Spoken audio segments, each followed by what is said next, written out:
Today, answers matter more than ever before. That's why IBM is helping businesses manage customer questions with Watson Assistant. It's conversational AI designed to work for any industry. Let's put smart to work. Visit IBM.com/Watson Assistant. Empire.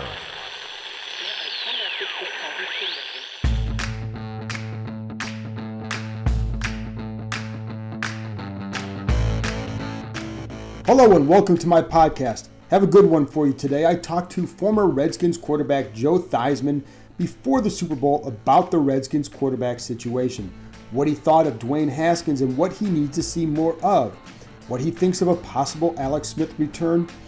Theismann has talked to him and nobody understands the answer to one question when it comes to Smith.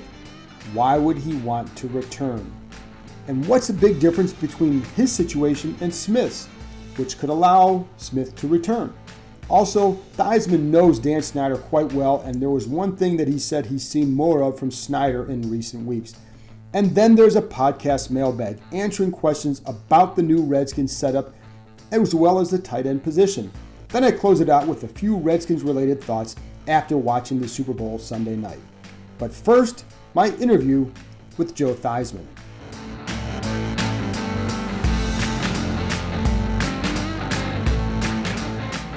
Now I'm joined by legendary Redskins quarterback Joe Theismann, and I appreciate him joining me.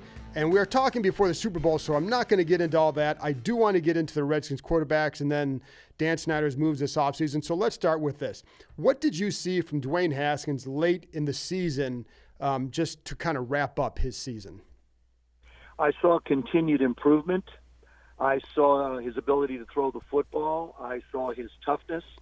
I saw his progress when it came to comprehension of the game and the offense. Those are all very positive. Now, the big thing is he has to stay healthy, right, so he can continue to grow. That's always an issue. Availability is the most important thing you can have. And absolutely, it's always the Abel family. Everybody talks about that, availability, reliability, durability, and all that.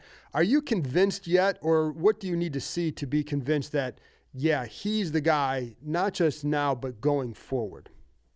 Well, yeah, that word potential looms large in every aspect of life. And Dwayne certainly has the potential to be able to be the quarterback in Washington. Now, how far he goes depends upon the people around him. I've always said this. The quarterback position is the single most dependent position on the field. So as we put the pieces together around him, he can get better and better and better. I think he can lead this football team to very, very good places. Now the question is he's going to have to go out and prove it to a coaching staff. You know, this group did not draft him number one. Right. So you're going to be out there competing for a job against other people who are going to be competing for a job, and you will be evaluated on your performance in OTAs and mini camps. You're being on time at meetings, you're practicing after, you're showing up early. All of the things that go into learning the trade at the highest level. And Ron Rivera, during his first press conference, brought up he wants to see leadership from him. When you heard those comments, what did you think that was a coach speaking generically, or do you think it was more like he's talked to people and he goes, this is what I need to see? How did you take those comments? I thought it was very specific to Dwayne. I thought, he needs to see those things. He wants to see those things. I think there were times where, not being on the field for the last play of a game, overtaking selfies. This isn't college football. And I think Ron basically said I need to see leadership. I need to see professionalism. I need to see somebody who understands that this is a job, a very serious and important job. And this is, next to the coach, this is the position that makes a difference on your football team. He's obviously a very young kid still. He was 22 years old. You know what it was like to come in the league at a young age or playing at a young age. Can you grow into that role? Is that, and how can you grow into that role? Well, I've seen him grow into it through the course of the year. I really do. I think that, this is a young man that wants to play football. This is the thing. I mean, you've got to want it. You've got to want it bad. And with Dwayne, I see that. He wants to be better. He wants to learn. And that, to me, speaks volumes for the type of person he is. I think, the questions are only going to be answered in time, how well he can play. Right. But I believe he brings everything to the table that is necessary to be able to do that. Were those conversations you had, or is there something else that you saw that told you that, yeah, that's what I'm seeing here? It's just what I see. We visited a little bit. Haven't spent a lot of time with him. I mean, he got thrown into a very unique situation at the end of the season. He was the starting quarterback, and so I hope to have more visits with him. I'm sure I will, because I do the preseason games, and I'm anxious to see him grow. I'm excited to see what he's going to be able to become as a quarterback in the National Football League. And it's funny because there's so much focus on, the mobile quarterbacks and all that, and that's not really his game, although he's more mobile than that. I guess the phrase is than everybody always gave him credit for. So, do you see the NFL still being I would assume you still see the NFL as a place where a guy like Dwayne with his skill set can still go out there and do very well? I think if you're going to be a success and have any longevity in professional football, you have to learn to throw the football from the pocket. Mm-hmm. I mean, you could. Lamar Jackson can only do so much, but you really can hurt football teams by working out of a pocket. Even Patrick Mahomes, who runs around a lot, still work out of a pocket. Jimmy Garoppolo basically works out of a pocket. I mean, look at the guys that have won championships: Peyton Manning, Eli Manning, Tom Brady. Drew Brees doesn't move much. Aaron Rodgers is more effective when he's in the pocket than out of the pocket. So as far as Dwayne just being somewhat of a quote-unquote pocket-style quarterback, I think that serves him well. Yeah, I don't think that's a negative at all. Yeah, and I'm with you there, and I also think the way the system is going to be set up with Scott Turner's system, the play action, some shots down the middle, I think that fits his game. Do you? I do. As a matter of fact, John, it's a system I ran. Right. The way this system is set up, it's Coach Gibbs ran it, Don Coryell ran it, Norv Turner ran it, now Scott Turner is going to run it. And of course, the formations have changed a little bit, but you've added another receiver in some instances. But the foundation of this particular offense is one that I'm very familiar with, and I understand it. And really, for me, playing with Billy and Sonny was the best thing that happened to me. Neither of them were scrambling quarterbacks. So if I was going to be on that football team for the 4 years I was before I had a chance to play, I had to learn to operate out of a pocket because the offense wasn't set for someone to move around a lot. So, I mean, it served me very well to be able to play with Billy and Sonny. And, and it's funny because, I know, this staff kind of looks at it and say they had a plan for Cam Newton when they came in. Now they have a plan for helping to develop Dwayne Haskins. And so what would be your plan if you could, say, okay, this is how I still want to go about developing him? What would be your plan for him? Well, I would look at, first of all, I would sit down and I would look at the games that he played. I would evaluate his decisions. I would evaluate his footwork. I would evaluate protecting of the ball. I would evaluate him trying to escape and run. I would evaluate what he is. And then inside the system that I have, I would emphasize certain things that I think he does very well and certain things that he also needs to work on. Too often, people get very critical, and they never really emphasize and say, you know what, you made a great throw. Right. This was an excellent decision. You want to build his confidence. You don't want to tear him down and just say, well, you're not doing this right, you're not doing that right. It's a question of being able to go out and build on the things that he does well and the things that give this offense a chance to be able to put the ball in the end zone, which we did not do very well at all last year. Right. Or the last couple of years. Right. And I think that's where getting more weapons to help him or anybody who's playing here would need that, but he's going to need that, and this offense definitely needs it. I want to switch to another quarterback, Alex Smith. How much, I know you've talked to him a lot in the past, how much are you still in contact with him about his recovery and all that? I see Alex on occasion. I mean, now with the season not around, we'll probably play some golf once the weather gets nice again, and I get it sort of an update. But everything that I heard, everything that I'm aware of, he's making incredible progress. But his age is a factor. Right. I think his economic situation is a factor. If you want to bring Dwayne along, if Alex comes back and is able to play, John, what do you do? Right. You've groomed a young quarterback. You've drafted one. Now, how many more years is Alex going to have, and do you take that year away from Dwayne's development? Right. Those are all decisions that have to be made internally by the organization. But the fight and the fire that I see in Alex is, it is historic. This guy he wants it so bad. Well, he used to carry rocks.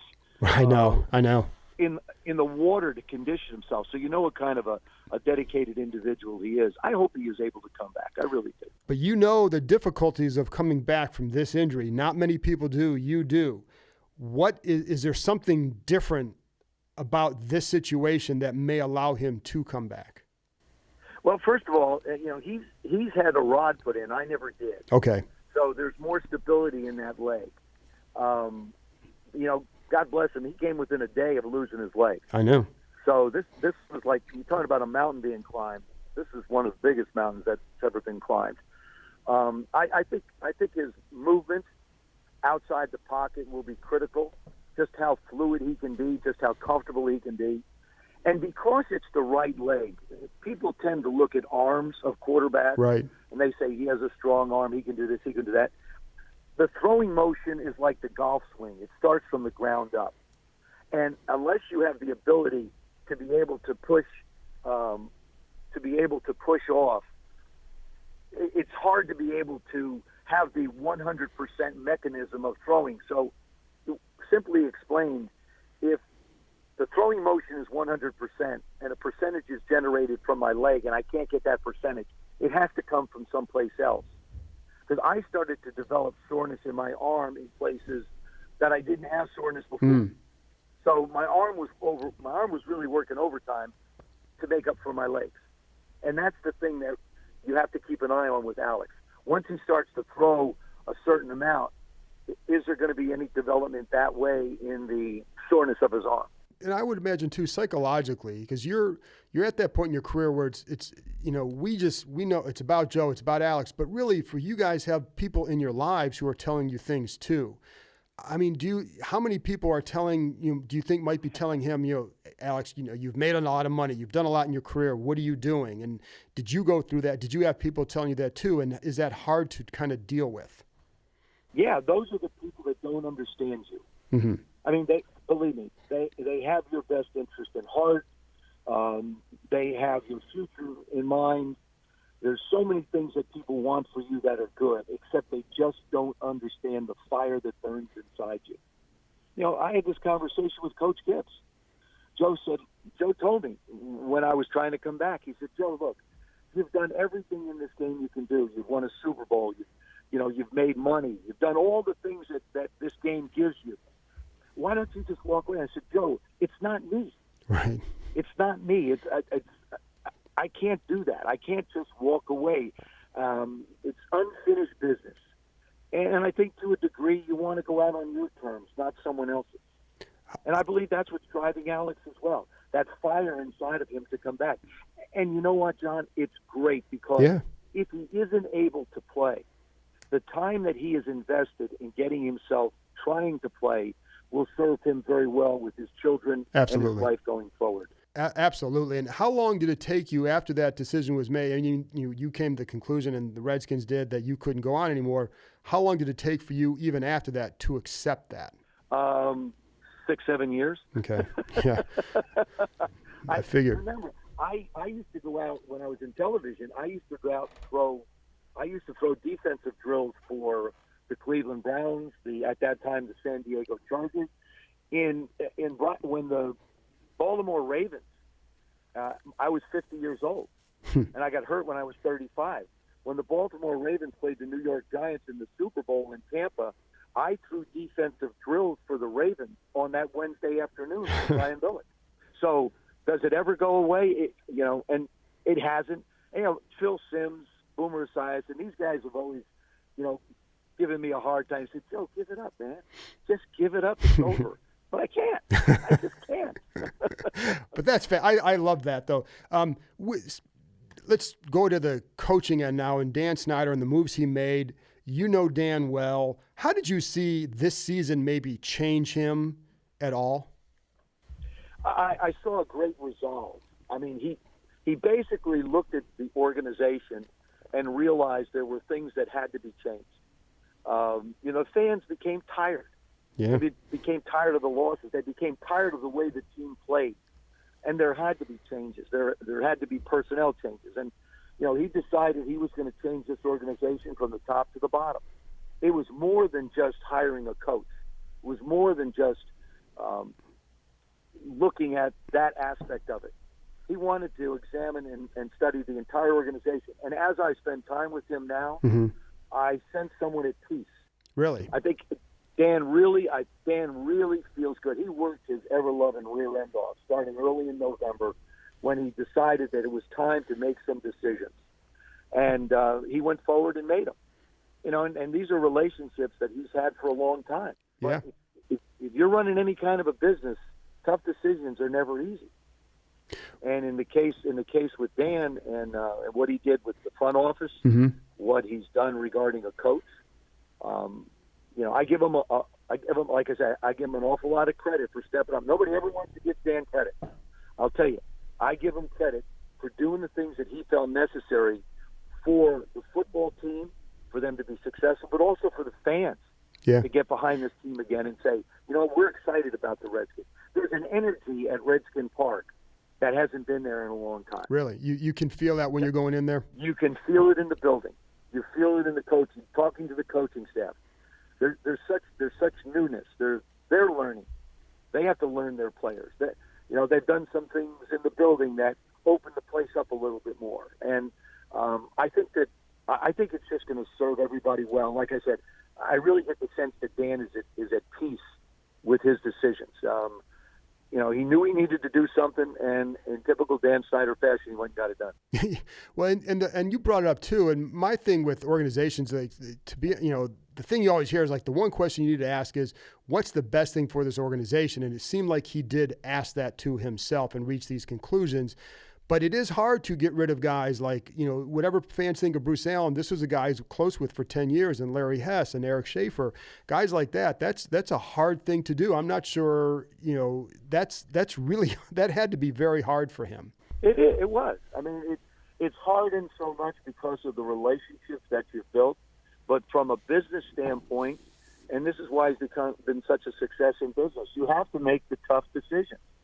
And sometimes it requires replacing people that, are your friends. But you have to think of the organization. You have to think of what you need to do to give it a chance to be successful. And he gave Ron more power than I think he's probably given anybody. Why do you feel maybe that's the case? I think, a little bit like a little bit of a Joe Gibbs type influence. Right. Joe had a lot of control. Mike Shanahan had a lot of control. We always go back to the old Bill Parcells saying, hey, if you want me to do the cooking, you have to give me a chance to shop for the groceries. Obviously, Ron isn't going to make a decision just based upon what he feels alone. There'll be a lot of people that will contribute to why someone should be on that football team. Why should we sign someone and give them a chance to be on our football team? What can this individual bring that, say, another individual can't? He did a terrific job down in Carolina, putting together a football team that went to a Super Bowl. He's got a defensive background, which I think, the lack of communication and problems we had in the secondary in particular. It's pretty bad. We're a very talented young football team, but it doesn't, John, it's never mattered the type of talent that you have. It's how well that group of men play together. Right. That's what matters. You don't need to be the biggest, fastest, strongest, but if you play together and you're where you're supposed to be, and you take care of your job, you take care of the things that you need to, let the coaches make the adjustments that they need to, then you have a chance. I mean, I'm talking about the San Francisco 49er defense right now. Right. Yeah, absolutely. And I've seen a lot of parallels between the 49ers, what they went through and what the Redskins have gone through over the last 15, 20 years. The other thing too, when you look at this, did you have any concerns or anything at all about the way it's set up, because it is giving a coach that much power, and there's really not, there's always been kind of somebody else at a similar level to work with that coach. Did you ever have any concerns about this, or did you like it this way? No, well, you've got Kyle Smith too. And Kyle's very good. Yeah. You've got a Jones, and the pedigree is there. Of course, Doug is in the building. Doug's been around the personnel aspect of it for quite a while. So, like I say, it isn't just going to be all wrong. And I think the one thing I've gathered from Rivera is that he uses the word collaboration a lot. And so I don't think he's going to be some dictator general just throwing things down. I think he will. It does sound like he's going to try and bring consensus. And it's funny because you go back to the communication and being on the same page on the field. I felt like this organization wasn't that way in the front office and the coaching staff the last several years. So if you can get that corrected, that's a huge deal, isn't it? It really is. What transpired from the front office down to coaches and everything else, it's all conjecture.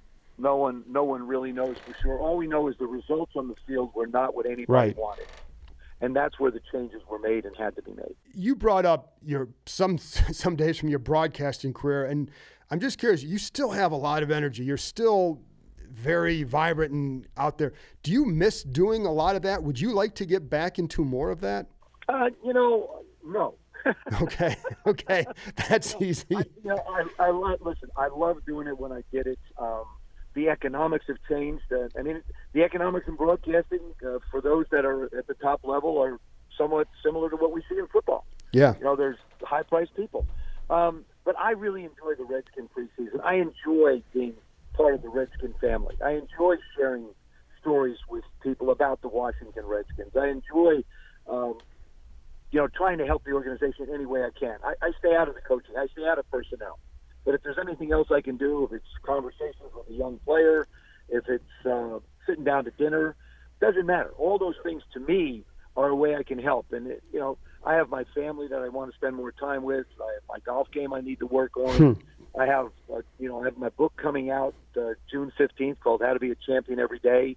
I do upwards of 80 presentations, motivational speeches. So I stay real busy, but I still love the game. And being passionate about life is what I'm all about. I didn't know about your book. What is this going to be? I guess the title's kind of self-explanatory, but why did you want to do this, and what is it? What's the theme or the gist of the book? Well, I wrote, the book is based upon my motivational speeches. I talk about goals and attitudes, customer service, teamwork, motivation, all of those type of things.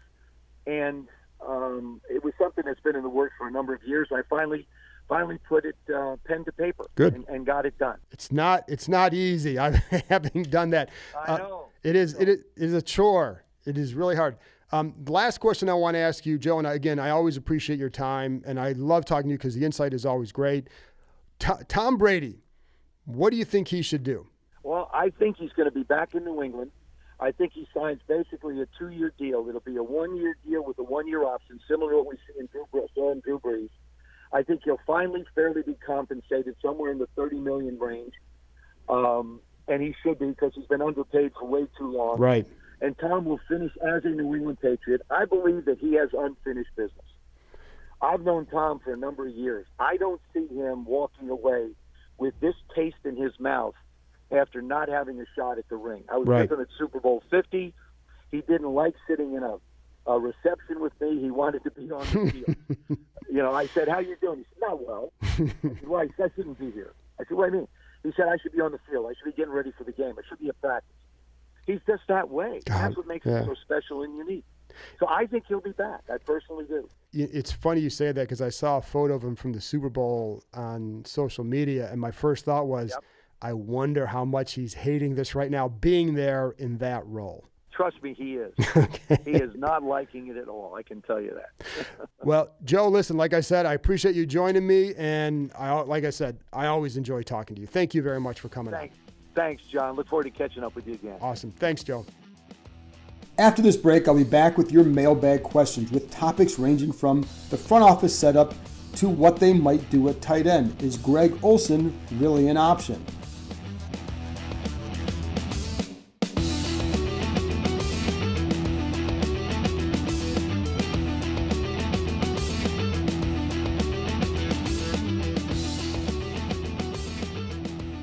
Welcome back.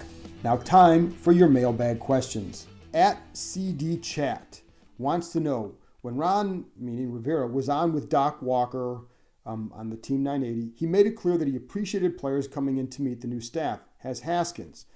If not, I wonder if Haskins feels too close to Snyder and above the fray, which would be a concern a la RG3. All right, CD, my understanding is that Haskins has met with the staff. Even during Rivera's introductory presser, when Haskins was knocked for being out of town, I was told that he had planned to meet with him the following day. Keep in mind that they can't do any work with the new staff right now because of the CBA rules, but I do believe that he's talked to Rivera and other new staff members. I know that Haskins was hoping for Kevin O'Connell to stick around. O'Connell coached him hard down the stretch last season, and Haskins responded well.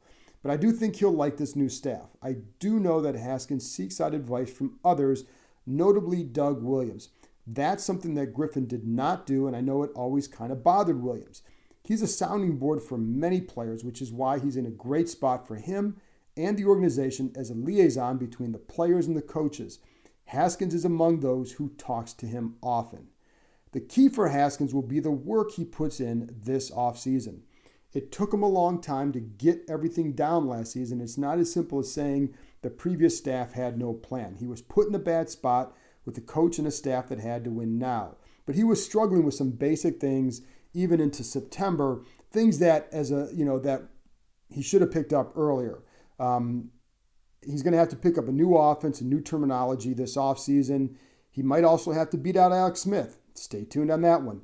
But as I've said often, if Haskins emerges with the job, it'll be because the Redskins saw a lot that they liked in the offseason, going into camp, etc. I do know the new staff feels that it has a good plan for him, one they used with Cam Newton in Carolina. Now, they're different players and in different spots, but they will do what they can to develop him, and that's a good thing. Number 2, at Skins Universe 8. If you had to guess, do you think they see Kelvin Harmon as a bona fide starter playing Z or more of a rotational type? Well, here's what I've heard about the receiving core, and they'd like to find someone who can be more of a 1A or 1B to pair with Terry McLaurin on the other side. To me, that means they don't view that person as being on the roster right now, and they seem to like Steven Sims in the slot, and they should. And from what I've heard, they view Harmon more as a backup, as a rotational guy, as you said, a fourth guy, and he's a good one at that. In other words, again, a backup. That's how I'd see him as well. We all know they need to add more weapons at receiver to the starting lineup. Sims showed that he can make plays, and McLaurin certainly can. Harmon is a solid backup who can help with his size and his blocking. I would think they will address this position whether in free agency or the draft, or both. But again, I do think that Harmon has a future here, and he should. I think there are a lot of good things that he can add here.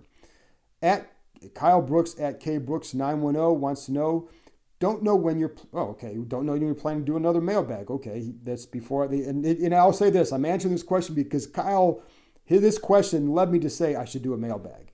I've heard several times from Ron Rivera that when there are inevitably disagreements amongst the front office, coaches, etc. on a player, they'll go to Snyder for his input. I have some major concerns there. So there's really not a question, it's a statement. However, I know what the question is. What the hell?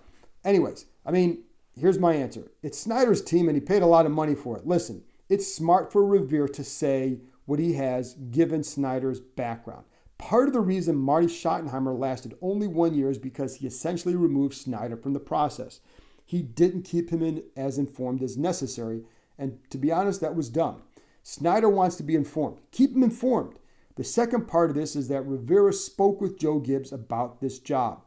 The number one thing Gibbs did, or one of the best things Gibbs did, is make Snyder and Vinny Serrato part of the decision-making process, and he would constantly praise their input.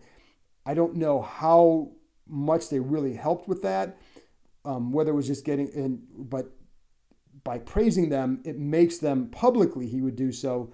I think it leads to a better working relationship, and I think it allows the coach to then eventually get what he wants by massaging the conversation. I think, and I think that's just part of it. One thing I heard during this process is that whoever comes in has to make it so that Snyder thinks a certain move is his idea. And I think by taking this approach, I think you allow that to happen because Snyder's going to view it as you're being on the same side and not fighting against him. Requires some massaging, but it's doable. I think that's a lot of what Rivera will do. And what Rivera also said that is that if there's a tie on a big decision, they will go to Dan Snyder. That doesn't mean that he'll make the final call. Keep in mind, though, if it's a tie, it means somebody else on the football side thinks it's a good move. The reality is I doubt this will happen often, but you have to keep him informed. He's the owner of the team, and the moves impact his franchise. How many businesses out there would make any decision, a big decision, without informing the person who owns that business? The key is not having a situation where Snyder says, this is what we're doing, regardless of what the scouts or others think. And that's what has happened at times in the past. That's what you have to be more afraid of. Alan C. Chapman at Mr_Chappie. What are your thoughts on the tight end position? How long until we know about Reed, and what direction do you see them headed? Well, obviously, tight ends in need of major overhaul. Vernon Davis is retiring, so that he's out. And I don't think he would have been back here anyways, even if he wanted to play again. It's really hard to imagine Jordan Reed returning, especially at his current cap figure. I think there's no way that part happens. There are some intriguing free agent tight ends with Austin Hooper and Hunter Henry at the top of the list. And yes, Greg Olsen is available. And I know there was a report that said a source close to him said he'd consider the Skins. Well, of course he would. If you're a source close to Olsen, wouldn't you want more teams involved in a guy that you may be close to? So yes, you'd want it to be known that he would consider them. There's also the obvious tie-in with Ron Rivera, his coach from Carolina. So yeah, of course it would make sense. I was also told that Olsen wants to win a championship, and I think he's even said that, or he might go into TV. He's going to soon turn 35, so this could be his last season. If you think the Redskins are that close to a title in 2021, then I think a lot of things line up. I don't think that anybody's going to go into the offseason thinking that way. Olsen would be good to add in the room, and I've heard good things about his leadership, but no way would I think, if I'm the Redskins, that, hey, we're done there, okay? I've always said you can't just chase names. So Olsen, he has a big name, but his name was made in the past. It's not going to be made in the future. He would still add some good value because you need to add a couple tight ends there. They need more talented young players and to really focus hard on bringing another legit talent at that position, even if they somehow added Olsen. All right, and then Tim Meek at Tim Indy Skins Fan. And I always like answering Tim's question because the dude's always traveling here from Indianapolis, and so I want to give him whatever answers I can. His question is, things appear to be aligning very well between the front office coaches and players, mostly guys without agendas.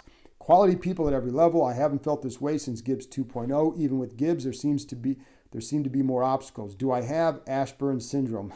Well, okay. That's a syndrome that many have succumbed to over the years, and we all know that. I will say, in talking to some people, there's a definite energy in the building that hasn't been there in a while. That happens with change, so take that for what it's worth.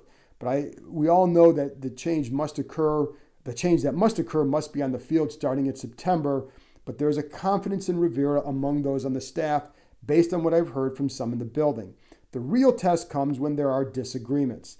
They can say whatever they want now, but do those disagreements get out in the media? Do they cause divisions? But that goes back to what you said about agendas, etc. I see this group as being more unified, and I'd add the word potentially unified because we really don't know yet. I will also say, in talking to one person who knows this place well, the feeling was that Rivera should still add someone to the front office in a primary role.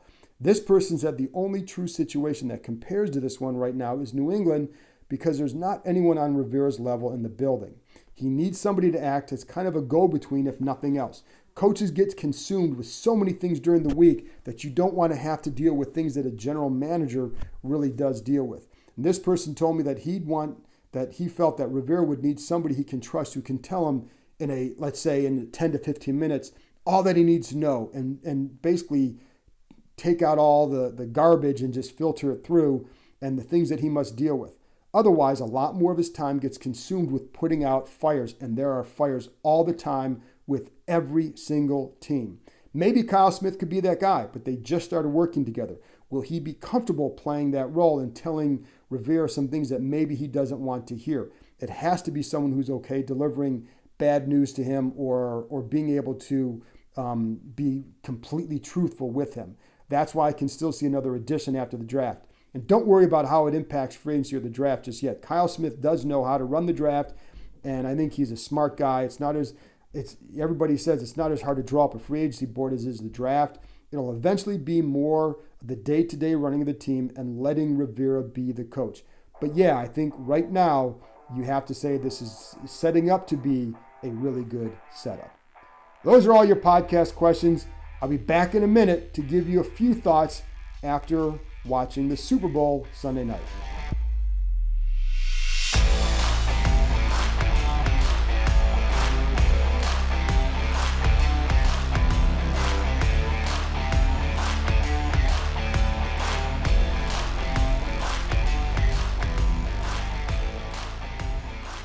Well, I only want to spend a few minutes on Super Bowl related items because that's not why you're here to rehash the Super Bowl.